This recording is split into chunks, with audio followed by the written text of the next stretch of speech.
This is the eLearn Podcast, episode 99. And this is part of the challenge, right? Like we had a whole generation or several generations that has been used to have education in a similar model. And now there are a lot of disruptions since the last maybe 40 years. In a world where you have all the responses in the finger on your tips, it seems like the right things to teach is about how to ask and ask the right questions.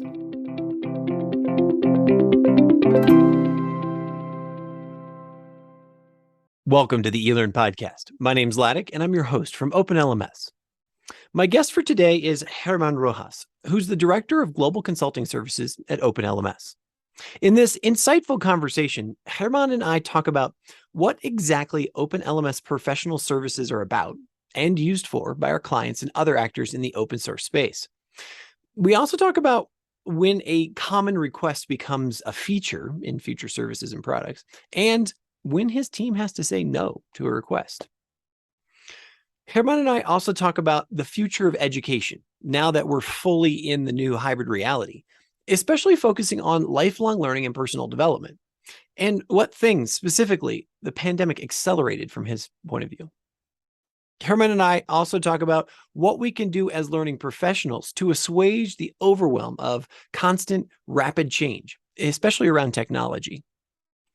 Herman then also offers insights about how your ability to learn and your openness to learning in general is a critical job skill for the future, and how this evolves, or not, the roles of things like HR professionals in corporations and professors in higher education.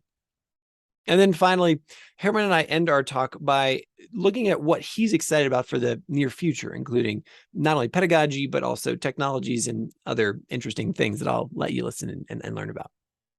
And just a quick note about the format of this episode. We've started to move all of the interviews to a live format so that we can interact with you, our listeners. So in this episode, you'll hear Herman and I answer questions as they come in via chat messages, and you'll hear me call out for those same comments across LinkedIn, Facebook, and YouTube. And I encourage you to join us every week on those channels. Now, before we get started, a quick word from our sponsors.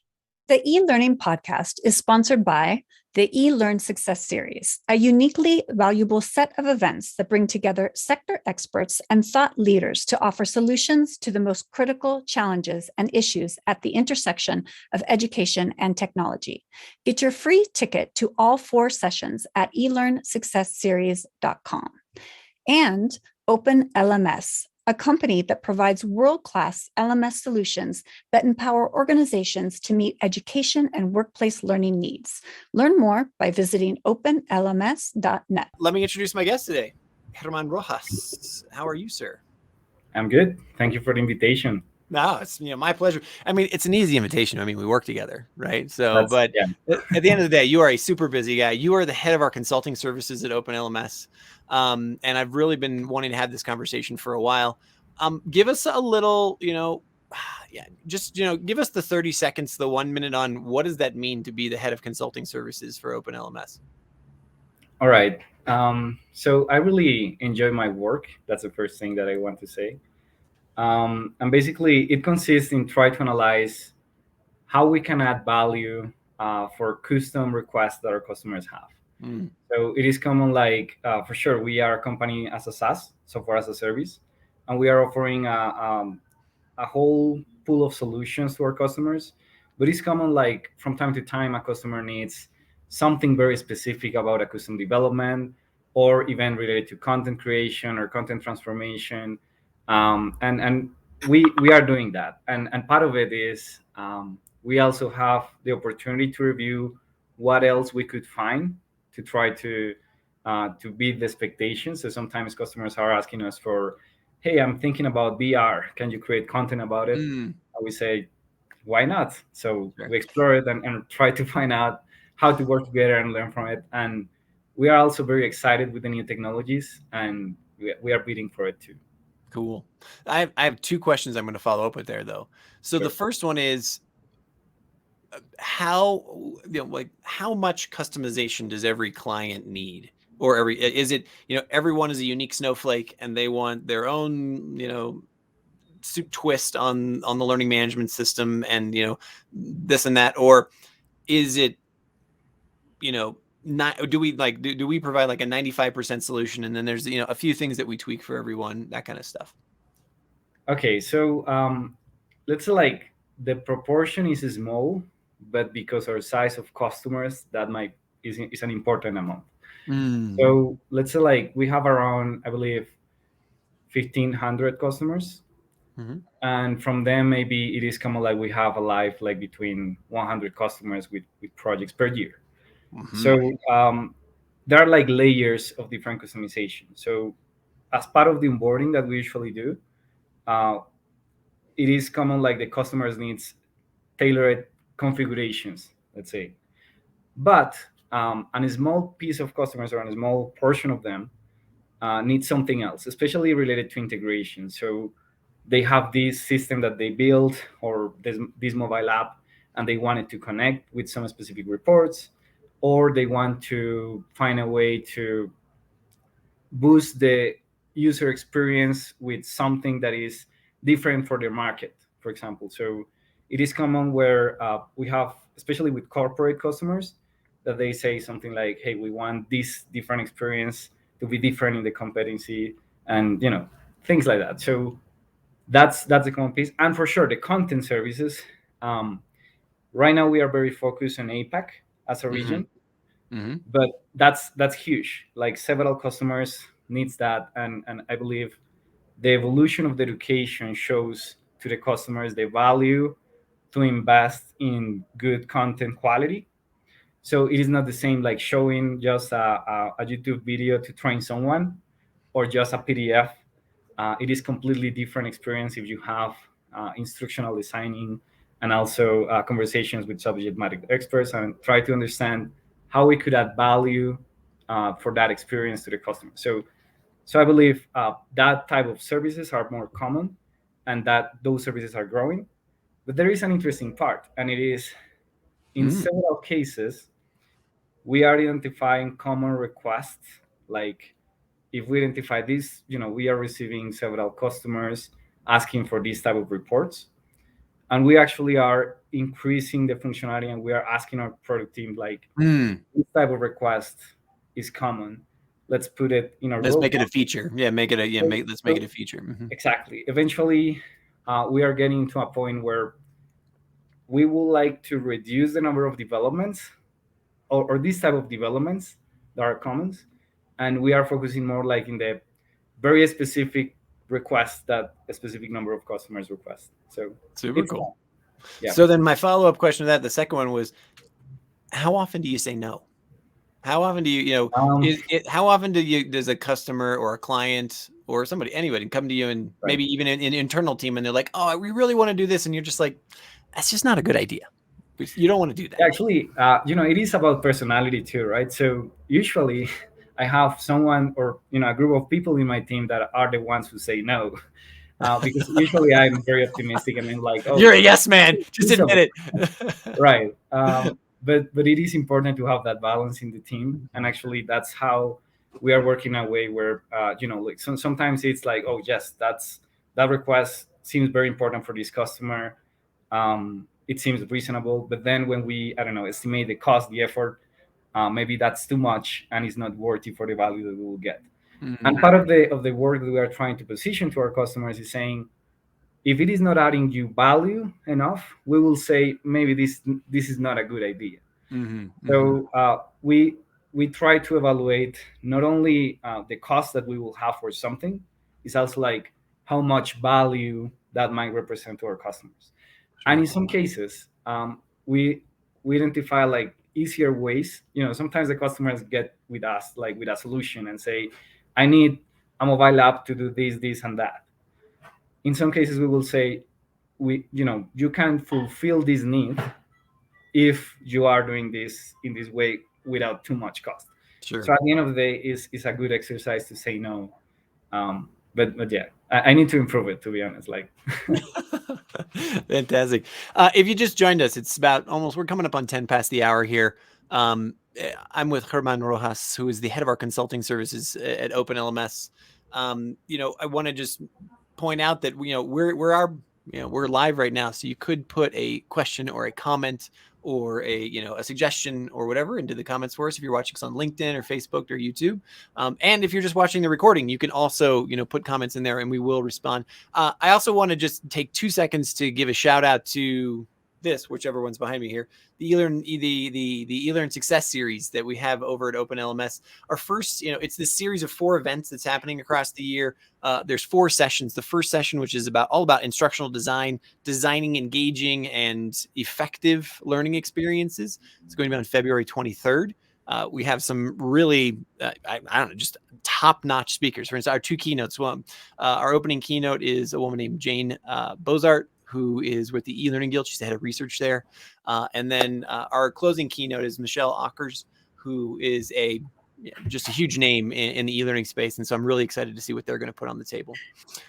Well, oh, look, there you go. And you can get a key point there that I forgot. All of the tickets are free. So if you go over to elearnsuccessseries.com, you can get a free ticket.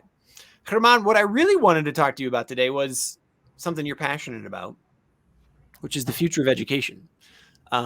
We both we're lucky enough to work in ed tech. We have the privilege of, serving people over the last, 24 months here of the COVID crisis, when everyone has now learned, whether you have kids or whether you are, in a workplace or whatever, that learning online is a thing and it's an important thing. But I want to just set the table for you like that and say, when I say, what's the future of education? What's the first, where do you start that conversation with people?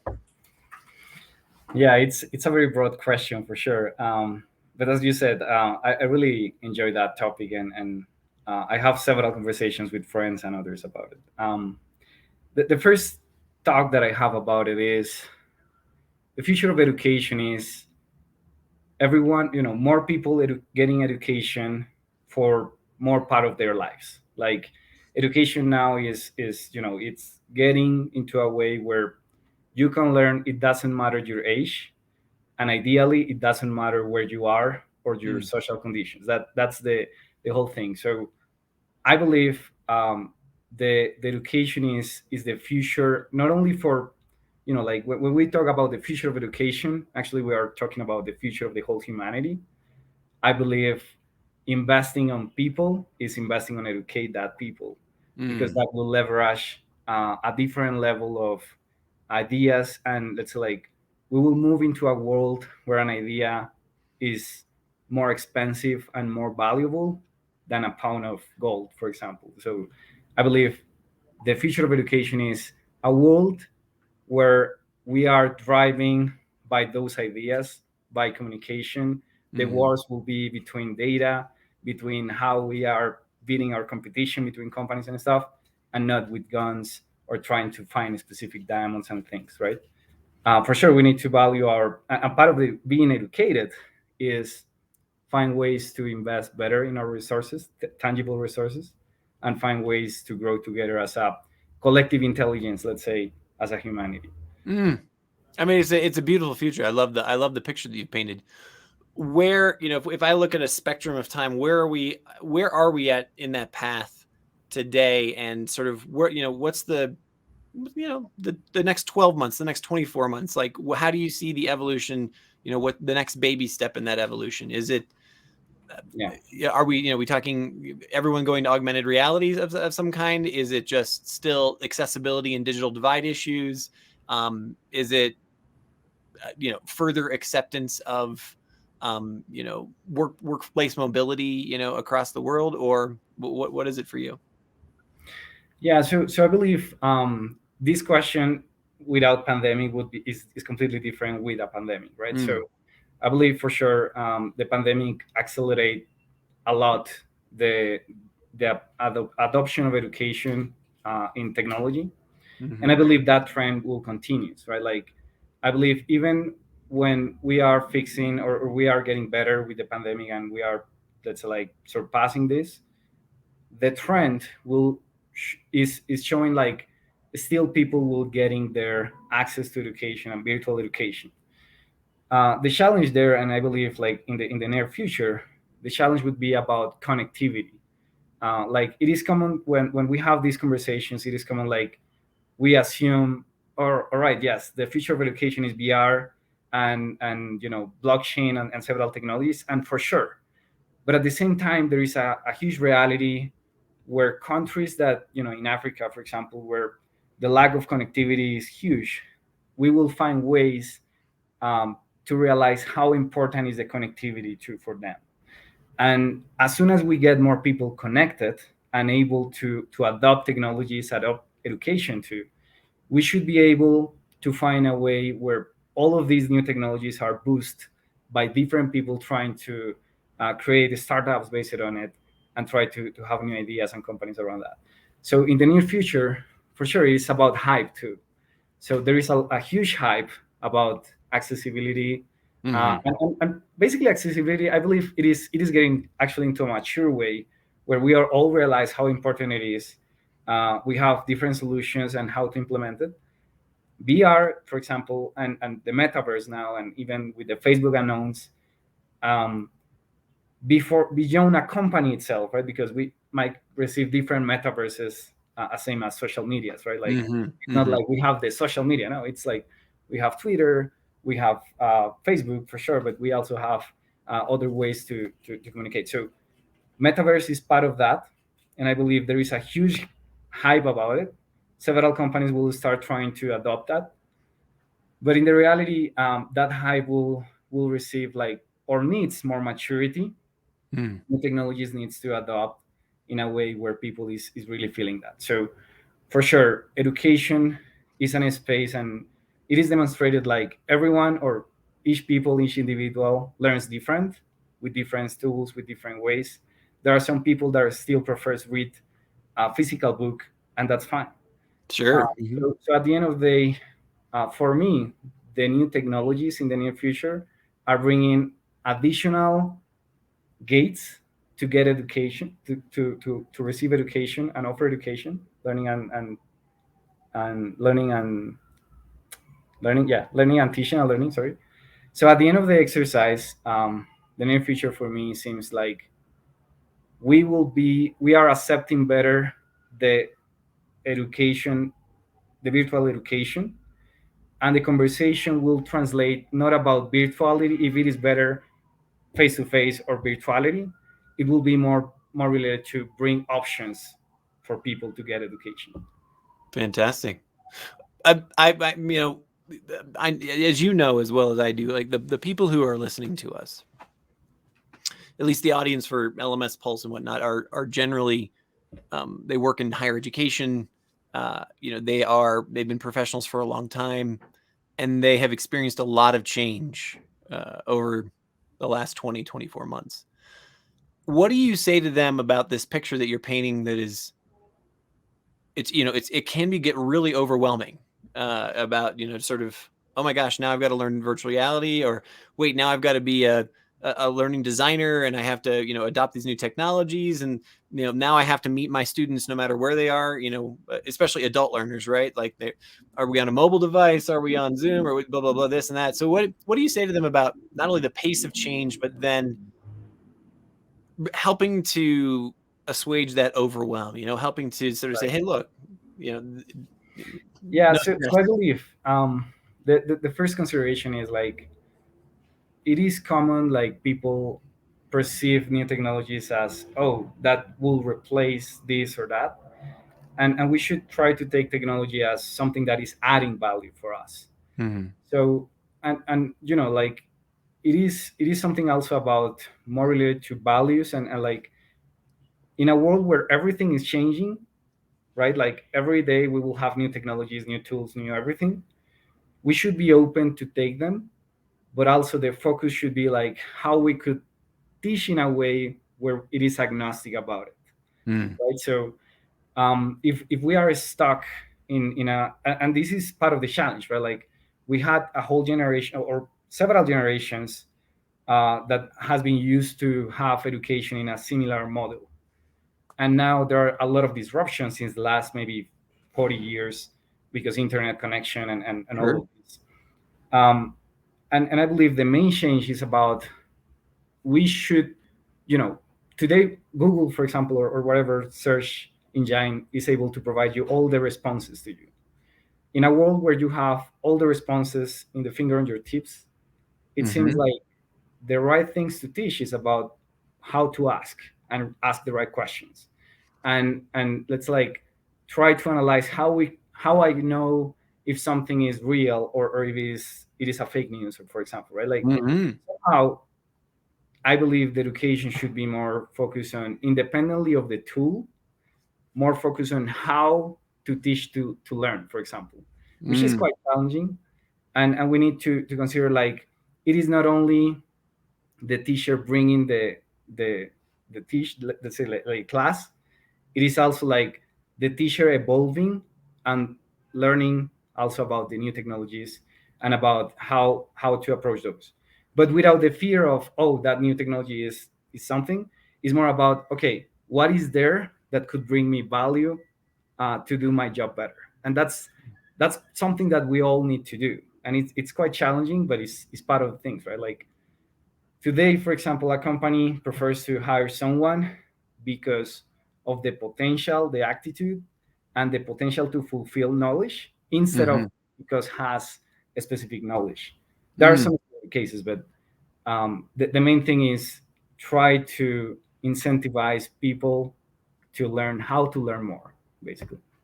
Incentivize people to learn how to learn more. Folks, I'm talking with Herman Rojas. He's the director of professional services here at Open LMS. We are colleagues here at Open LMS. I just want to remind you, we're actually doing this live right now on LinkedIn and Facebook and YouTube. So if you are listening, feel free to put a question in the comments, or a suggestion, or even just a hello. We do see them. We're happy to respond. And even if you're listening to the recording of this, we do check all those messages afterwards, and we're happy to respond to you as well if you have a question, or it's something that you want to talk about. You were going in an interesting direction, Herman, about how education and work, sort of what we do for our professional pursuits. There's a very obvious tie-in, but also now it just kind of sounds like you're painting this overlap of education being a part of work, being a part of it. So like, do I have that right? Is that kind of the picture that you're painting, where it's not only a critical skill set, but it's, every job description, every title, every role will have an education component to it. Is that kind of what you're saying? Yeah, it's more like, my point there is, like, we are more supposed to be focused to, when we are interviewing someone, for example, it's not about the specific knowledge of that person. Like, do you know how to do this in development, or how to build this new stuff about this?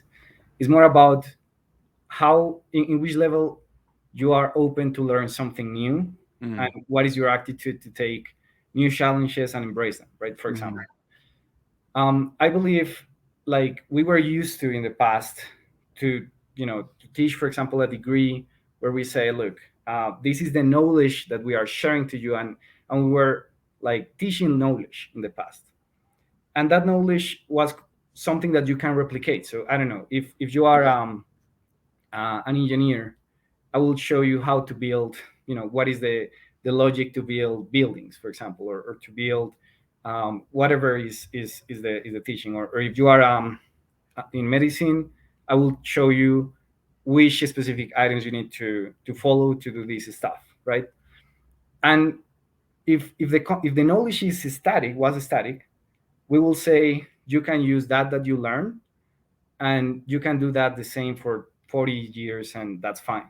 And every year that you are doing the same, you are getting better, so your experience is huge. And how important is your experience about that, right? Today, considering, like, the number of changes, or specifically in technology, for example, but this is happening in different areas, we are perceiving a world where your experience actually might be against you, right? So if you learn to do something in a very specific way, you will need to review, okay, I know how to do this in this way, but now there is You a might better even way. blind you to adaptation. Right. So sometimes that's the tricky part, and that is the disruption that this might cause. But with time, I believe, people, or we should be able to encourage people to embrace those changes, and embrace those challenges where the experience is valuable as soon, in the same level that you are open for changes and to improve the things that you were used to do. So the experience is value in the way that you can say, oh, this new technology is much better and is helping me because in the past I had to do this, and this is why this is more valuable. But if you are stuck and you say, I'm not understand that new technology, but still I believe I'm doing it better. But this method that I was used to do is better than that I don't understand. That's challenging, and I believe that is the kind of reactions that the world will try to avoid, and we need to try to find ways to incentivize people that is okay to say, I don't know, I need to improve, even if you had 30 years of experience in something. Sure, of course. Yeah. I mean, that's give the example of Kodak, or, even if like even a more recent one, like I was having a conversation with a colleague, I think it was yesterday, if not the day before, where it was just such a stark reality about, everybody used to use Skype. Skype was the thing. That was the way that we did sort of voice over IP, virtual connect. And now it's Zoom, right? Like everybody, like that. It's one of those moments where they miss that opportunity to evolve or continue to be that solution that people went to, or they were replaced, right? How do you what was I just going to ask? Where does this place the educator? So right now I'm thinking about sort of our corporate world, right? That we deal with. I think higher education will always have that piece because there is, enculturation, indoctrination into, wherever you come from, especially in the higher education universe, you're going to choose what college you want to go to. Right. But then when you get into a corporation, where does this leave the chief learning officer, the head of learning and development, the HR professionals in terms of supporting human development in a career? Like, what's their job?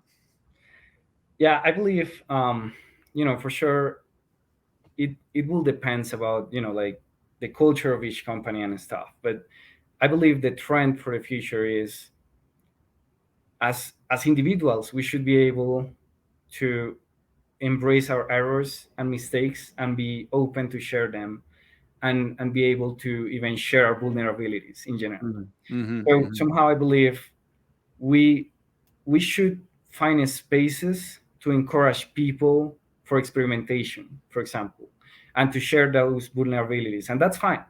So we, like our current system, or it's like the systems that we were used to have in education is like, you need a perfect score on your exams, and this is something that is measuring your performance, and you need to hit the 100%.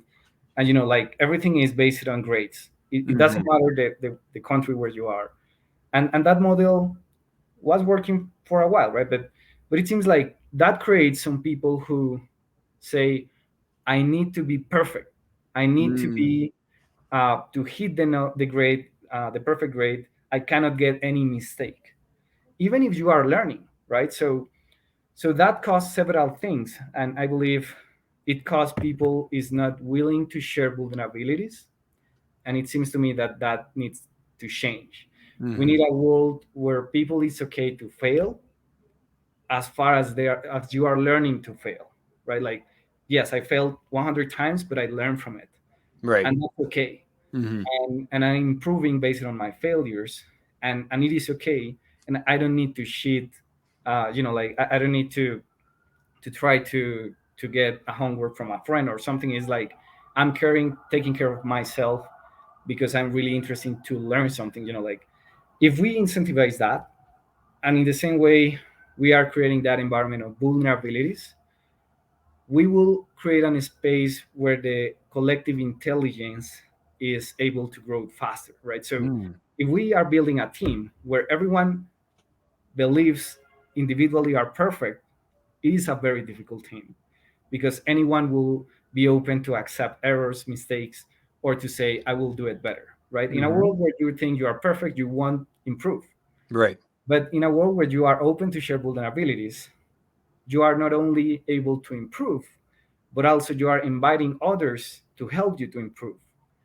Even if, or even as a team, as a collective intelligence, you are inviting others to say, Luis has this vulnerability, and that's why I am there talking about sales instead of him.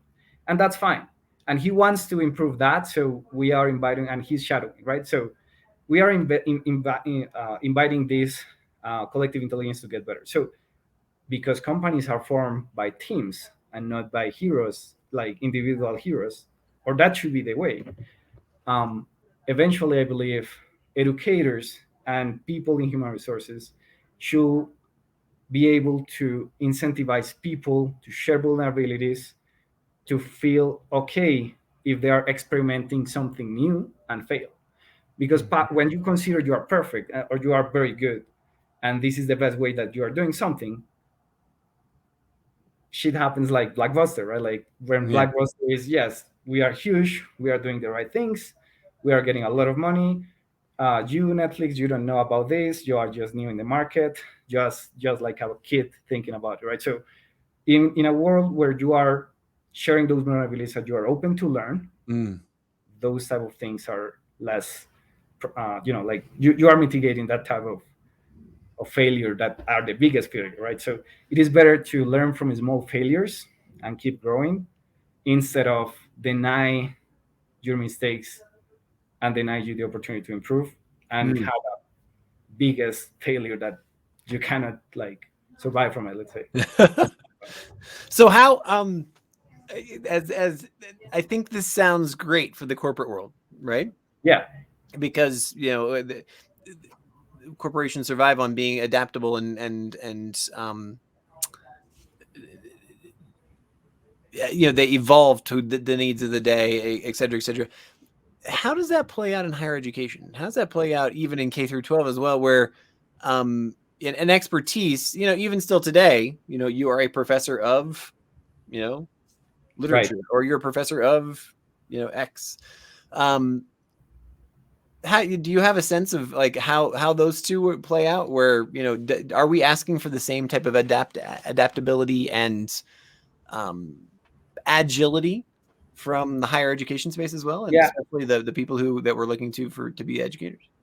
I believe it starts from it. So part of the reasons of why people try to be perfect is because the model of even grading and the way that we are expecting something, right? Like we should be able to say, that in my perception, when you are in higher education and you are a teacher bringing a course, you should allow people to have experimentation, and you should bring spaces to fail.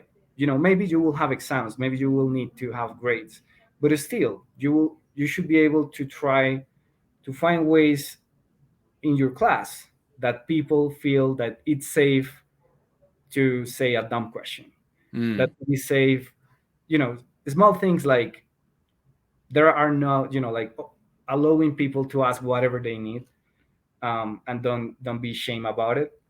I believe that's part of it. And the same way, try to encourage people to, okay, you will have this, and you will need to, I don't know, if it is a teacher for whatever topic it's, you can encourage your students to have experiments and teamwork where they could openly talk about that and try to find ways to make it better. So I don't know, if there is a final or a project, ideally you should allow different stages of that project, and ideally iterations about it.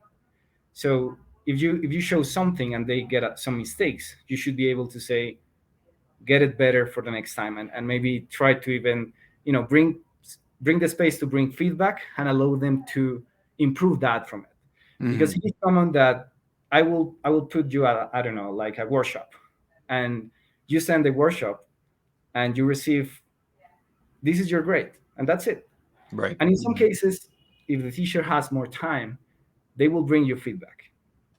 But the thing is, after that feedback, are you doing something about it, or is just like, Right. oh yes, I receive 80% of 100, and this is the feedback, and yeah, I should improve. Oh yes, that I miss that. I know how to do it, but most of the times you don't really do it again, right? So Mm-hmm.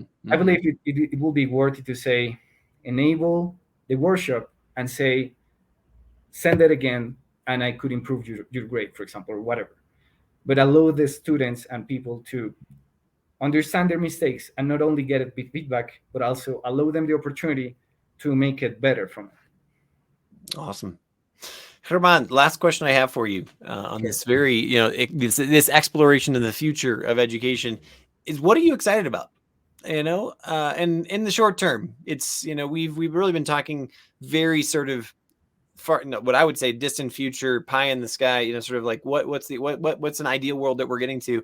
Like, what are you excited about in the next 6 months, the next 12 months, in terms of, is there a shiny new object that you are, would love to tell educators about, or is there a process that you're excited about, or anything at all? Yeah, I believe, I mentioned this as a hype a few minutes ago, but the metaverse for sure is creating a lot of excitement. And I believe there are several opportunities around that. So something is more like there are companies that are offering solutions where you can literally go and play around in a room with people and also listen and talk together, right? Like these type of things are creating a whole different it's like we are moving into a virtual world that is allowing not like feeling the screen, but is also bringing opportunities to people to put their interest in a virtual way. So these companies, for example, and we are trying to be there, spoiler alert, is we should be able to allow people to show personalities based on like how to dress, for example. So imagine like we are in a virtual room and I am able to create my avatar. That seems kind of silly, but if I allow myself to put, I don't know, if I like unicorns and put it, I am a unicorn with different colors and stuff, I believe that is exciting for me, because people will be, they will feel it as a game. They will feel it like it is representing my interest. And like things like that. For sure, each company will decide if, I don't know, maybe if it is more broadly, and any company said this is the space that we will use for meetings, and maybe there are some rules maybe even for the avatar. But the whole thing about it is, I believe people will start feeling some kind of connection that we could approach to teach more. And because we are improving or increasing the channels for people and the ways to learn, my expectation is the adoption and engagement about education might increase in the short term. So I'm excited about that. Super cool. Well, thank you. I thank you for putting that, what you're excited about. I have to admit, I'm a little terrified, but the metaverse sounds fun. It's like, boy, hopping into it's going to be a big thing for everyone. Herman Rojas, you are the head of professional services. You're the director of professional services at Open LMS. I really appreciate you giving us, a portion of your day this morning to talk about the future of education. But I wish you all the best. I want to remind everybody who is listening, come join us over at the eLearn Success Series this year. We have 4 events. Last year we did the eLearn Success Summit, but this year we have 4 events. Our design session, which is all about creating or designing effective and engaging experiences for learners, is happening on February 23rd. You can get a free ticket at elearnsuccessseries.com. So come join us. Thanks a lot, Germán. Have a wonderful day. Thank you for the space, Ladek. Have a great day. Thanks again for tuning into today's episode of the eLearning Podcast. If you like what you heard, please do me the favor of following us on LinkedIn, Twitter, or whichever social media you prefer. Also, if you're interested in diving deeper on e-learning, I encourage you to get your free ticket to the eLearning Success Summit, where there are more than 70 hours of presentations on best practices. Just go to elearningsuccesssummit.com. And then finally, for the latest news, information, and resources about e-learning, come subscribe to our newsletter at lmspulse.com. Thanks.